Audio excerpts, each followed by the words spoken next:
Hello everyone, and you are welcome to this session. In today's tutorial, we shall be discussing and demonstrating how to join or combine several text strings into one using an Excel function. By the way, my name is Olani Ishofunwa, and if you are new here, you are highly welcome. Please ensure you watch this video to the end, and don't forget to hit the like and the subscribe button. By the end of this session, we will have been able to demonstrate with examples the similarities and difference between the concatenate and the concat function in combining several text strings into one. Are you ready for the action? Let's go.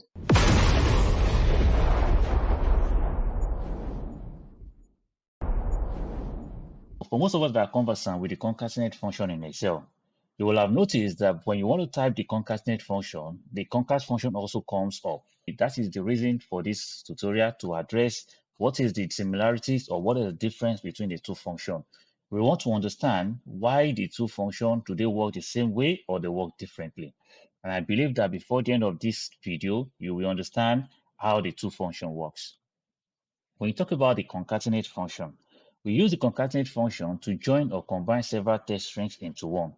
And this is done by specifying each cell reference individually.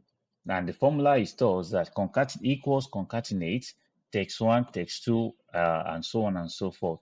So, for example, when we have a table of 2 rows and 6 columns, I would like to combine all the text in one of the rows, that is row 1. We use our formula concatenate and specify the content, specifying each cell A1, B1, C1, D1, F1, E1, and F1. That will give us the combined result.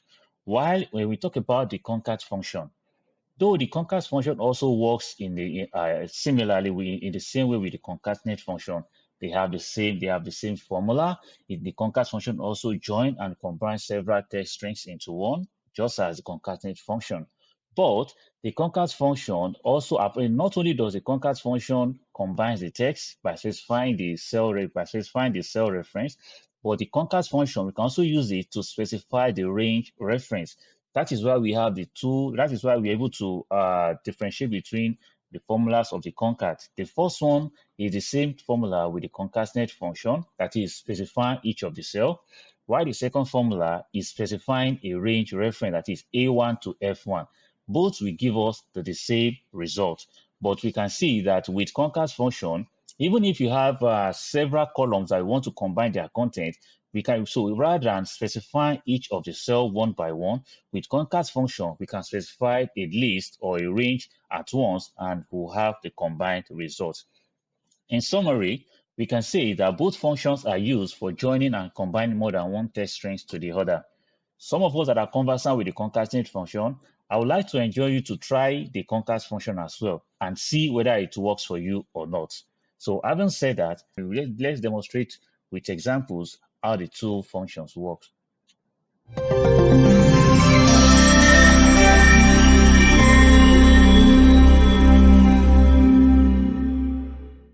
In this video, we are still discussing the concatenate function versus the concat function. Earlier on, we talked about the similarities between the two functions. We look at the formulas. At the same time, we discuss the difference between the two functions. Now, we are going to demonstrate with examples how both function works.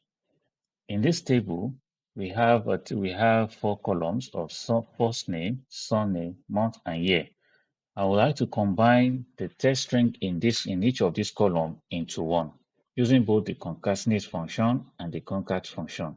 So I'm going to start with column F, where I will label as the function that I will use, and column G as the result. Starting with the concatenate function, I'll state the formula. Now, specifying the cell that I want to combine together. As we can see that our combined result came out fine. The same way, let's try the concat function.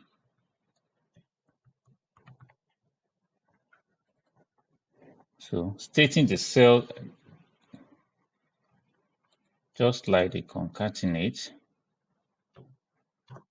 Oh, we can see that both function works fine when we state individual cells that we want to combine together. But now, since we've looked into that, now also let's consider when we want to combine, when we want to consider a range. Rather than specifying individual cells, let's try it with the range, starting with the concatenate function. So rather than specifying individual cell, I want to state the range A4 to D4. We can see that this gives an error. So this tells us one thing, that we cannot use the range, we cannot use the range with concatenate function. But before we go, let's try it with the concat function.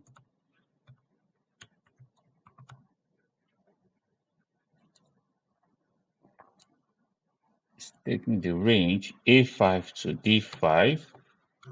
Oh, this comes out easy. So this tells us that with concat function we can use the range, but with concatenate function we cannot use the range.